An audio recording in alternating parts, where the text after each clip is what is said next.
on Adi Lila. We're on chapter 2, entitled Lord Chaitanya Mahaprabhu. This is the Supreme Personality of Godhead, and we're starting on text number 31. So we can chant the verse in a similar style, and call and response on this verse, and then we'll be chanting other verses. But before we recite this Caitanya-caritamrta, we'd first like to offer our obeisances to the parampara of spiritual masters, Lord Krishna, Lord Chaitanya. Om Jnana Timananda Shajananjana Shalakaya Chakshura Militandjena Tasmai Shri Gurave Namaha. I was born in the darkness of ignorance, and my eyes are being opened by the torch of knowledge. I offer my respectful obeisances unto my spiritual master who has shown me mercy in this regard.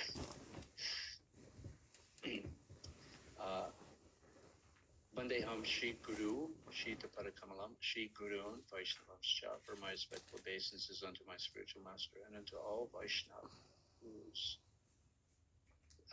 Sadvaitam, Shri Rupam, Sagrajatam, Sahagana, Raghunatam, Pitam Tam Sajivam. Offer my obeisances to Rupa Goswami, his older brother Sanatan, and unto all the other Goswamis, including Raghunath Das and Jiva Goswami. Sadvaitam, Savadutam, Origina Sahitam Krishna Chaitanya Devam. Offer my obeisances unto Lord Chaitanya Mahaprabhu.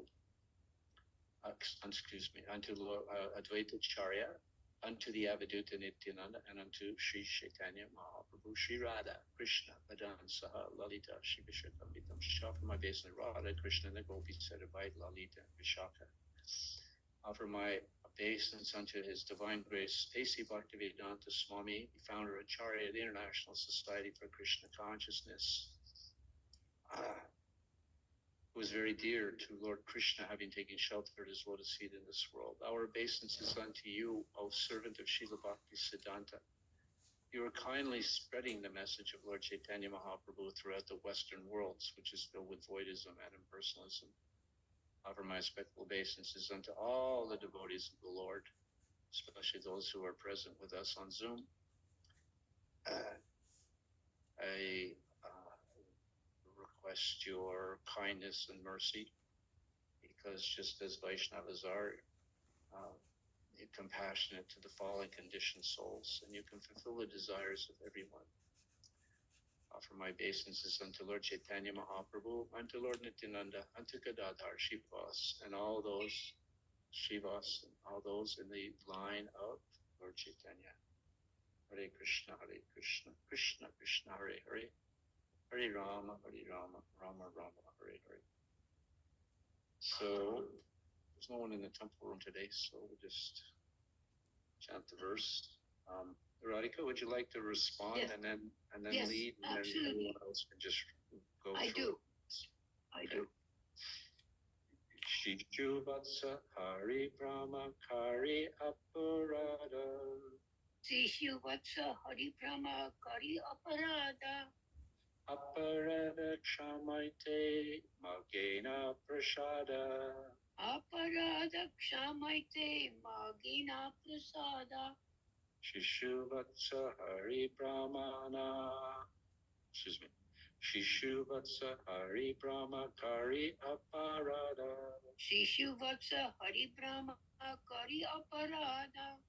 Aparada Kshamaite Magena Prasada. Aparada Kshamaite Magena Prasada. Shishuvatsa Hari Brahma Kari Aparada. Shishuvatsa Hari Brahma Kari Aparada. Aparada Kshamaite Magena Prasada. Aparada Kshamaite Magena Prasada. Shishuvatsa Hari Brahma Hari Aparada. Aparada Kshamaite Magena Prasada. Someone else? Shishuvatsa Hari Brahma Kari Aparada. Aparada Kshamaite maite magena prasada.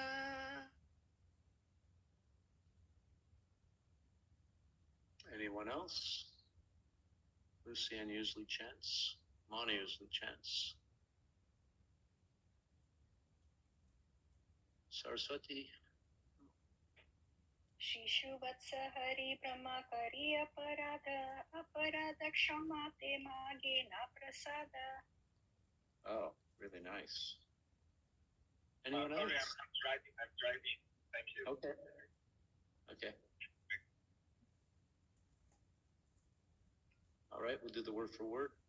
Shishu, Ishu, playmates. playmates, Vatsa, vatsa, calves. calves, Hari, hari, stealing. stealing, I'm confused with that one. Oh, Hari, Really? remove all obstacles, right? Okay. Brahma, Brahma, Lord Brahma. Brahma, Kari, kari, making. making, Aparada, aparada, offense. offense, Aparada, aparada, offense. offense, Shashmaite, kshamaite, to pardon. to pardon, Magena, magena, begged. begged, Prasada, sada, mercy. mercy. Translation. After Brahma had excuse me.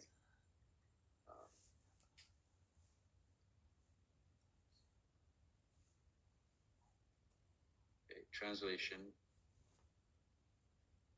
Adi Lila, chapter 2, text 31. After Brahma had offended Krishna by stealing his playmates and calves, he begged the Lord's pardon for his offensive act and prayed for the Lord's mercy. I can repeat.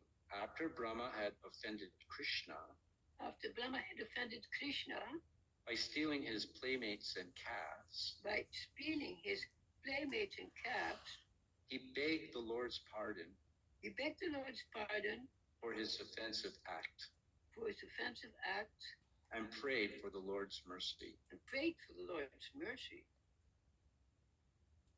Okay.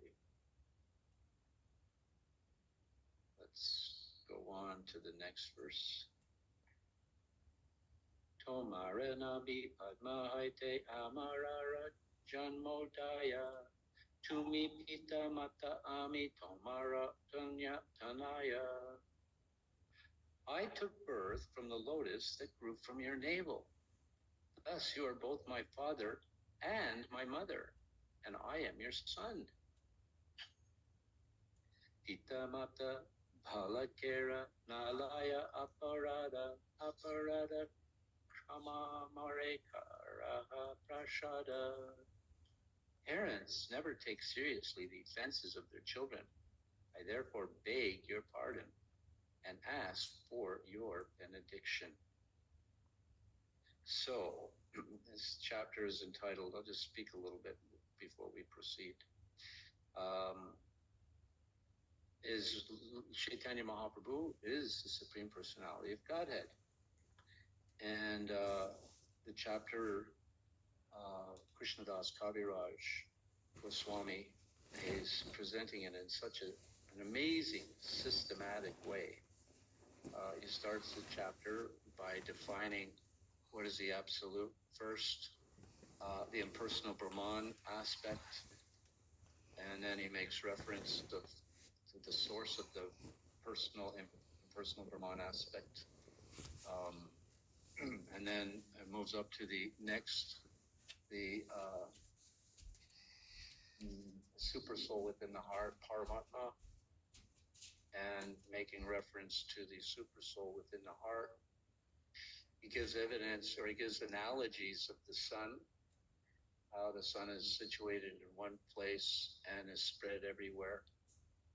And then he makes a reference, and the next reference that he makes is to Bhishma, and from the Mahabharata, when Grandfather Bhishma, when he's on the bed of arrows, Krishna is present and all the Pandavas are present, he's going to give his last instructions. And then he gives the same analogy that, the sun is situated in one place and is spread everywhere. And that sun is Narayan. And then he's looking at Krishna and he makes the connection between Narayan and Krishna. And he says, and you're that same person from the source from which all the super soul and previously established the Brahmajyoti.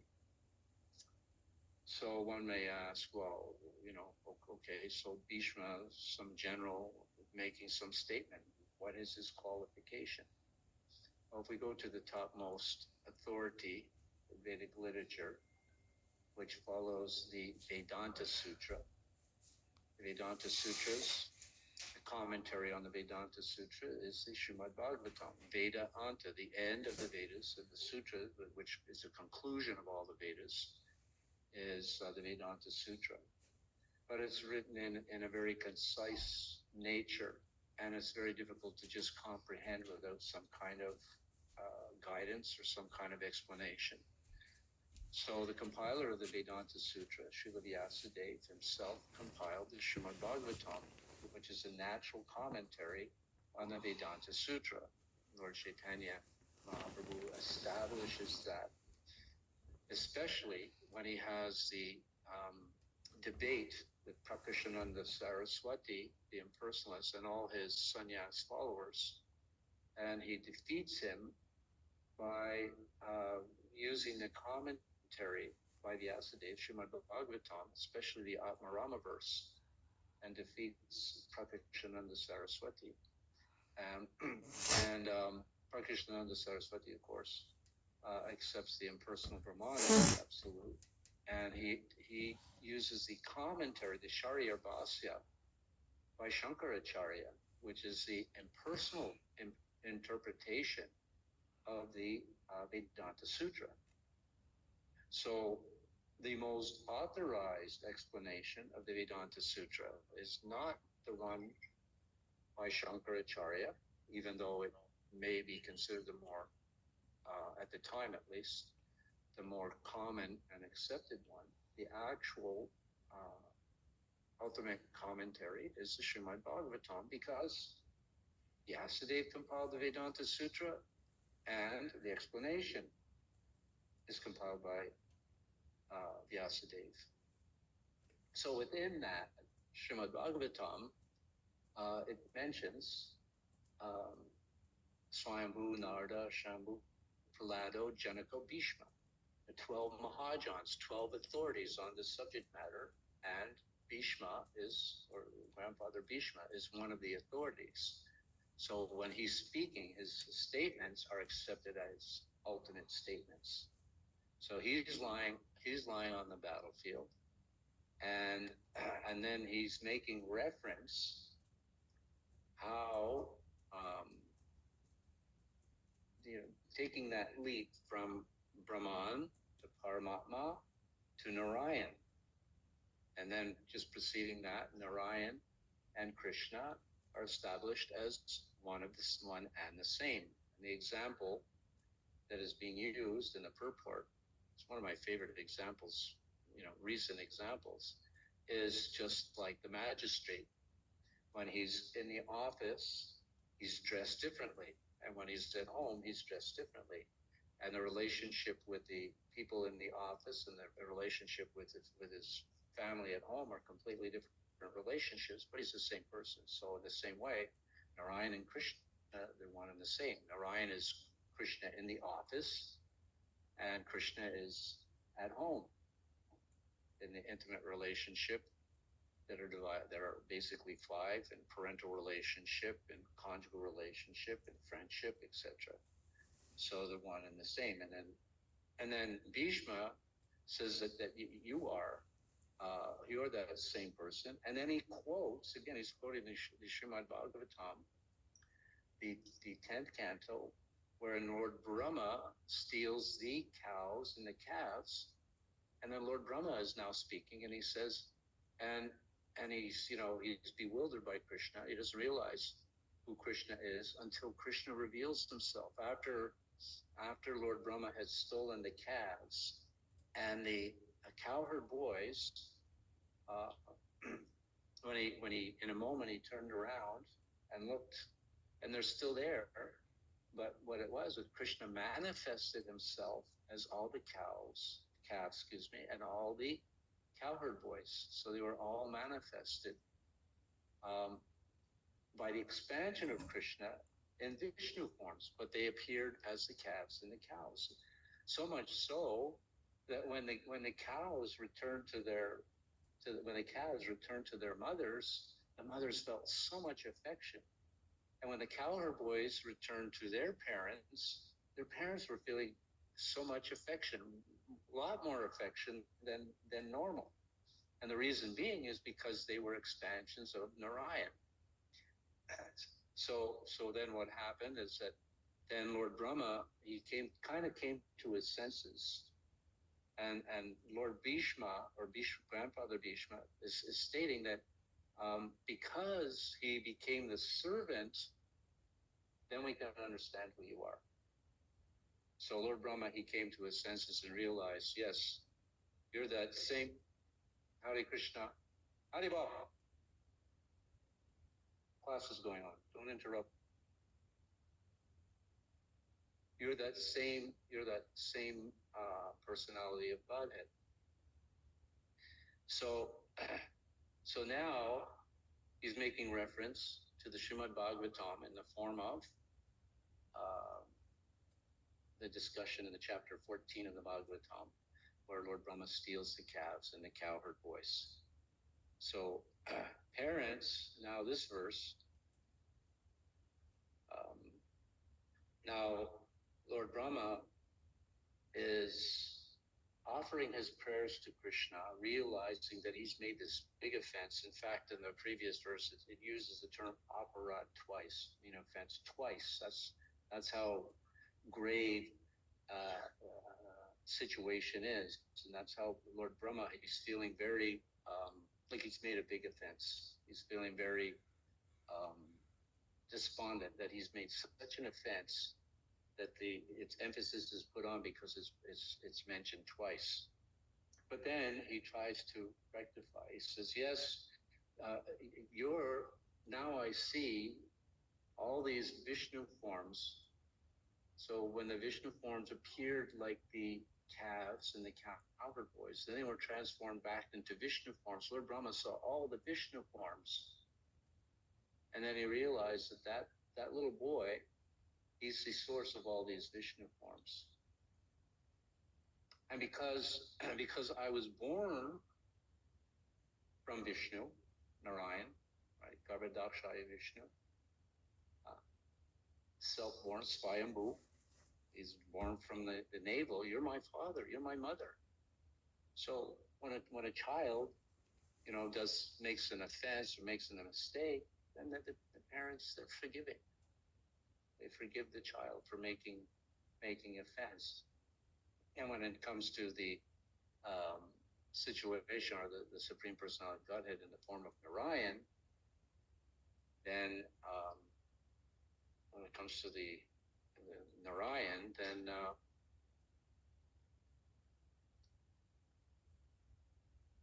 he's ever existing. He exists before creation, he exists during creation, he exists after creation. Whereas Lord Brahma, he is created, he stays for some times, dwindles, these byproducts, and then passes, because Lord Brahma is a Jiva Atma. So Lord Brahma, the role of Lord Brahma is a temporary body, whereas the body or the role of Narayan is ever existing. So that being the case, Lord Brahma is always going to be the young child of both mother and father in the form of Lord Vishnu. So here he says, parents never take seriously the offenses of their children. I therefore beg your pardon and ask for your benediction. I'll go on to text 34. Krishna ka, no, this is Krishna kahena Brahma tomara pita narayana ami gupta tumikache amara dandana. Sri Krishna said, O Brahma, your father is Narayan. I am but a cowherd boy. How can you be my son? So now Lord Brahma, he's addressing Krishna. He said, you're that same Narayan, so therefore you should, be forgiving because I'm your son. And then Krishna said, what do you mean? I'm a cowherd boy. I'm the son of Nanda Maharaj. I'm not Narayan. It brings to mind one pastime with Lord Caitanya Mahaprabhu. Lord Chaitanya Mahaprabhu was with an astrologer. And this astrologer was calculating, he could read palms and do astrology. So Lord Chaitanya said, well, tell me who I was in my past life. So the astrologer does some calculations and he kind of scratches his head. He can't believe what he's reading.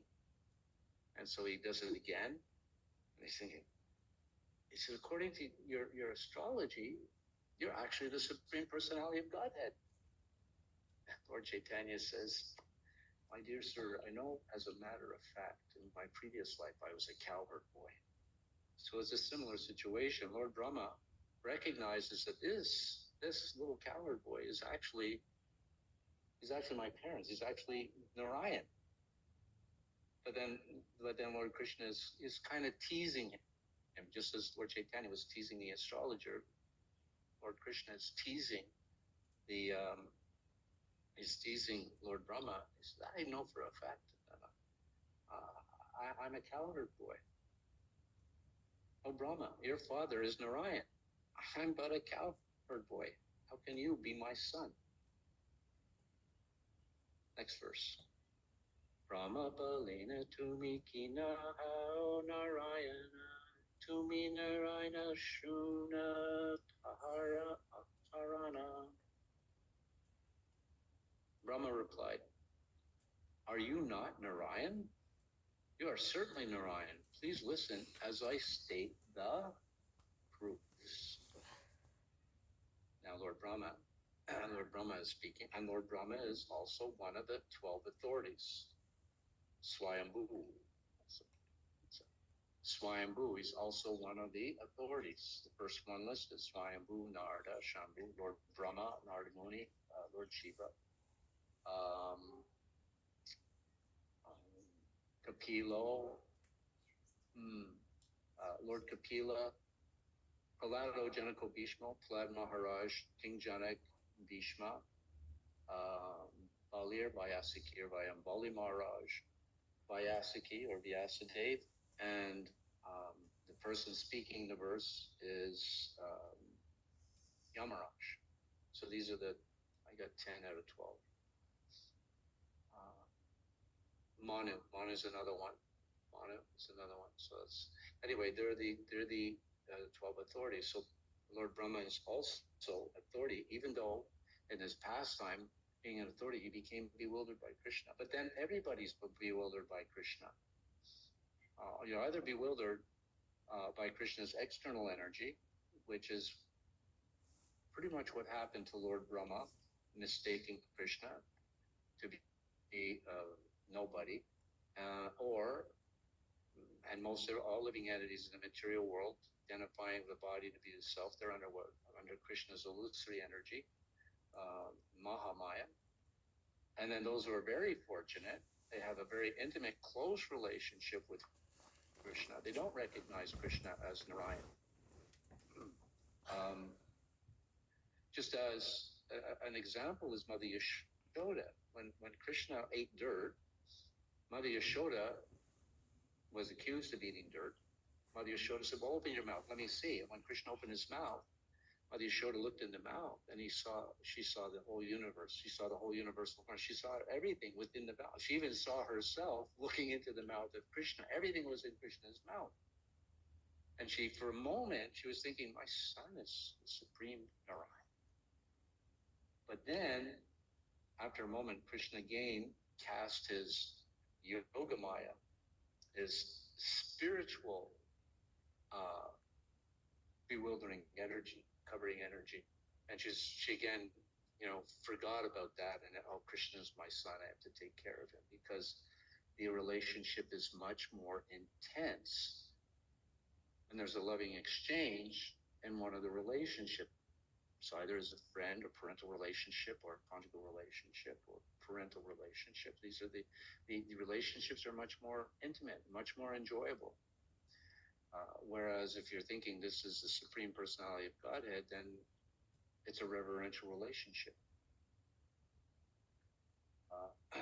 So this happened to Mother Yashoda momentarily, and here Lord Brahma was also momentarily, well, he was bewildered by the external energy, but then he realized that actually that Krishna is the same personality of Godhead. So Lord Brahma is also an authority, but it's by Krishna's arrangement that Lord Brahma became bewildered to teach Lord Brahma a lesson. And it's also ultimately by Krishna's arrangement that we become influenced by his external Mahamaya because of our own desire, our own independent free will. We become entangled under the influence of the external illusory energy. Krishna's external energy is also Krishna's energy. It's real. It's not that it's false. It's temporary, but it's real. Daivehi Shaguna Maya. Krishna says this divine energy of mine. Daivehi Shaguna Maya Mama Maya Duratiya. Mama Viye Prapajante Mayamitam Taranti. This divine energy of mine consisting of the three modes of material nature. There's no modes of material nature. There's no modes of nature in the spiritual sky. The modes are in the material world. So this divine energy of mine, consisting of the three modes of material nature, are actually quite easy to overcome if one takes shelter of Krishna, or take shelter of Krishna's bona fide representative who can give Krishna.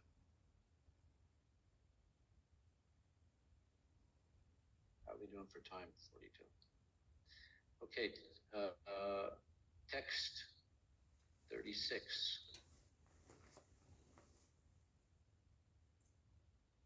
Prakrita Shrishye Yata Jiva Rupa Taharaye Atmatumi Mula Swarupa. All the living entities within the material and spiritual worlds are ultimately born of you, for you are the super soul of them all. And again, this is Lord Brahma speaking to Lord Krishna. So, first he says, "You're that Narayan," and then he's making this quote. They're all born of you. You're the super soul of all of them. Purport: the cosmic manifestation is generated by the interaction of the three modes of material nature. Transcendental world has no such material modes, although it is nevertheless full of spiritual variegatedness. Generally, the material world's variegatedness is based on the three modes of nature: goodness, passion, and ignorance. And it's a combination of all these modes that gives all the variety within the material world.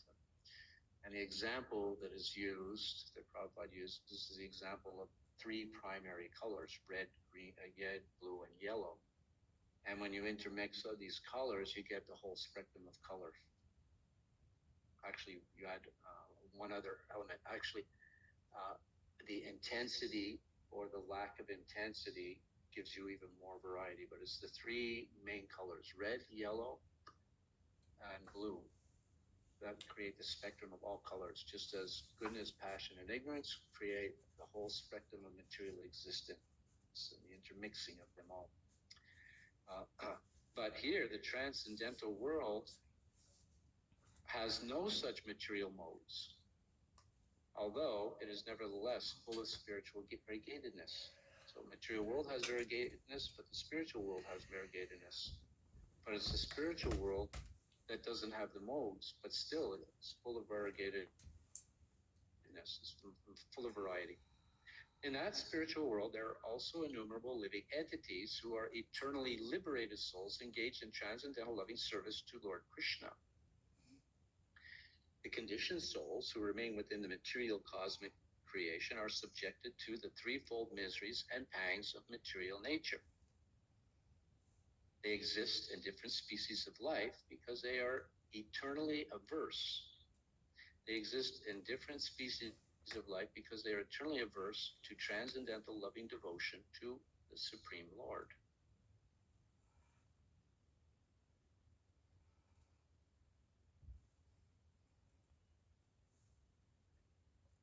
So, because they're averse to the service of the Supreme Lord, they exist in different, according to the modes, different species, different situations.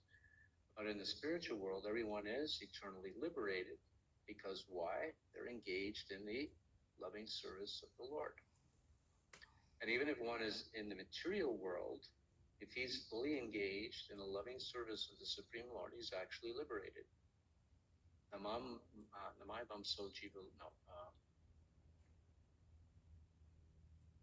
Maya Aputina.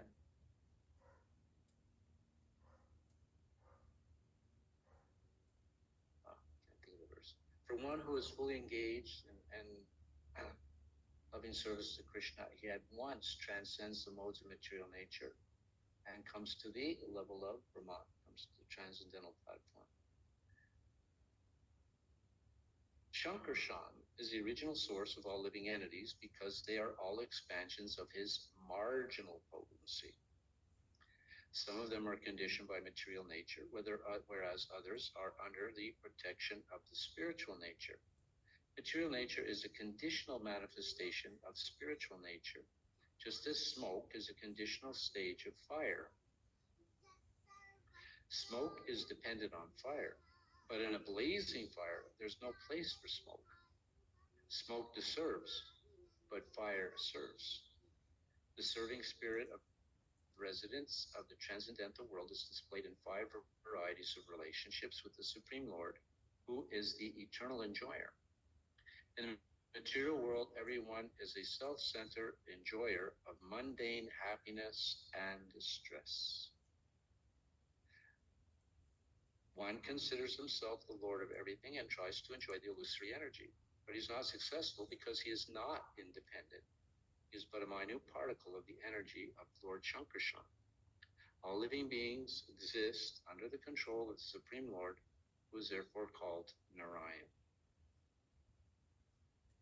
So there's a third category that's mentioned here, and that's called the marginal energy. The living entity is considered marginal. There's the material energy, spiritual superior, material inferior, and then the marginal. The reason the living entity is marginal because due to his independence, he can become under the influence of the inferior energy, material energy, or the influence of the spiritual energy, the superior energy, because of the independent free will. Now, most living entities are under the influence of the spiritual energy and are in the spiritual realm. The material realm is a portion of all existence, and that portion is where the conditioned souls come and try to lord it over material nature, thinking that they're the controller and they're the enjoyer. And the more they try to control, the more they try to enjoy, not recognizing that at every moment they're actually being controlled due to the nature of the false ego. Ahankara vibhuratma kartahamiti manyate. One thinks he's the doer of activities which are in actuality carried out by material nature, and it's due to the false ego. So the marginal entity under the influence of the external energy is considered to be material, but he's actually a spiritual being, but he's influenced by the external material energy.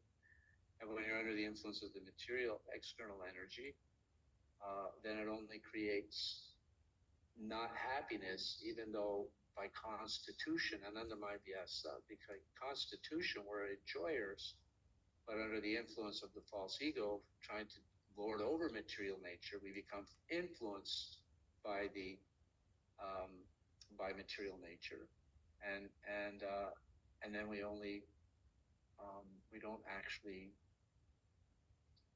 enjoy. There is minute enjoyment, but it's temporary and it's limited. Whereas in the proper constitution, as eternal servant of Krishna, the spiritual realm, there is no hankering or lamenting. Material world, living entity is hankering and lamenting. Can't think of the term. But in the spiritual world, it's non-existent.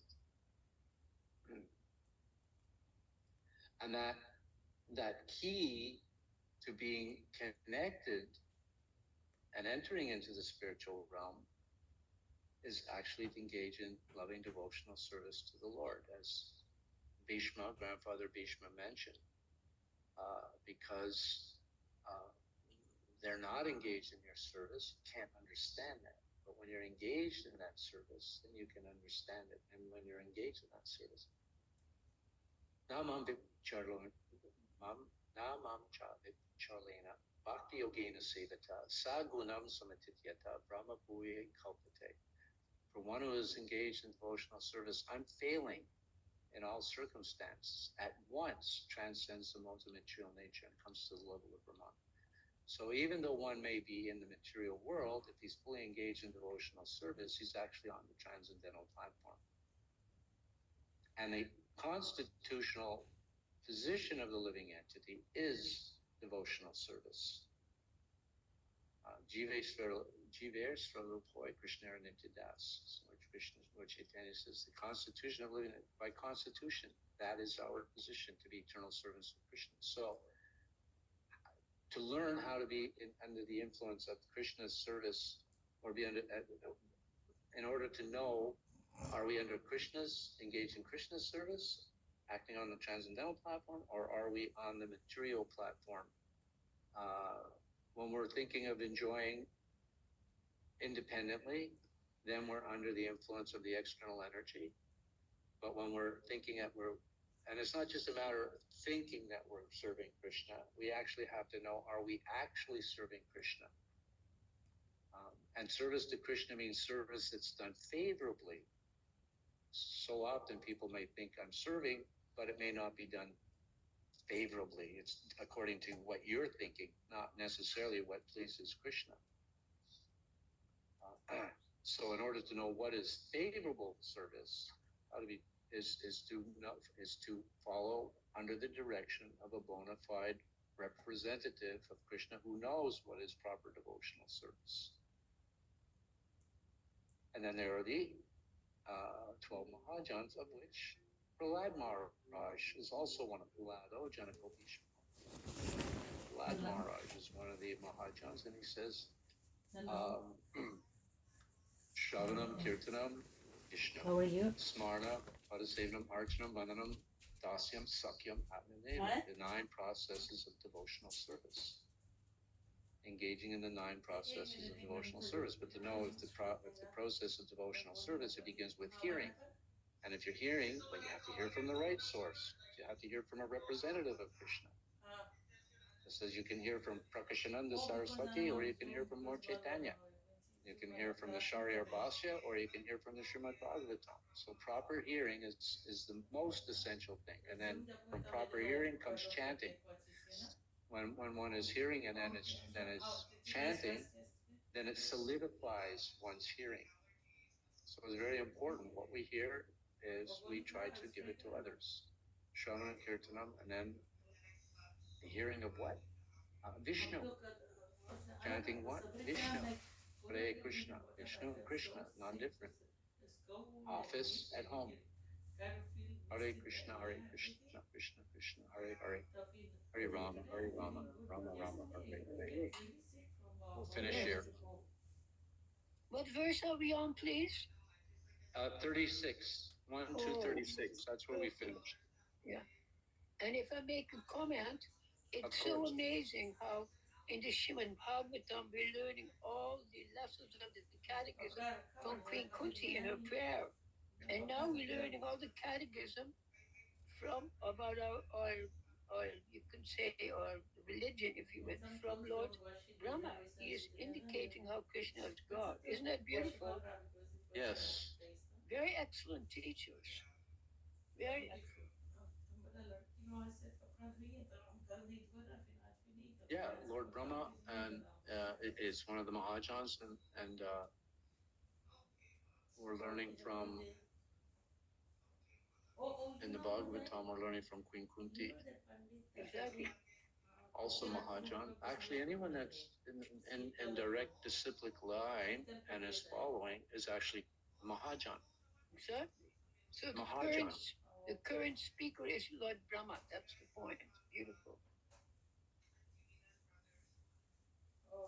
Thank you. Thank you for tuning in and listening. Beautiful. Appreciate it. Okay, any further comments, questions?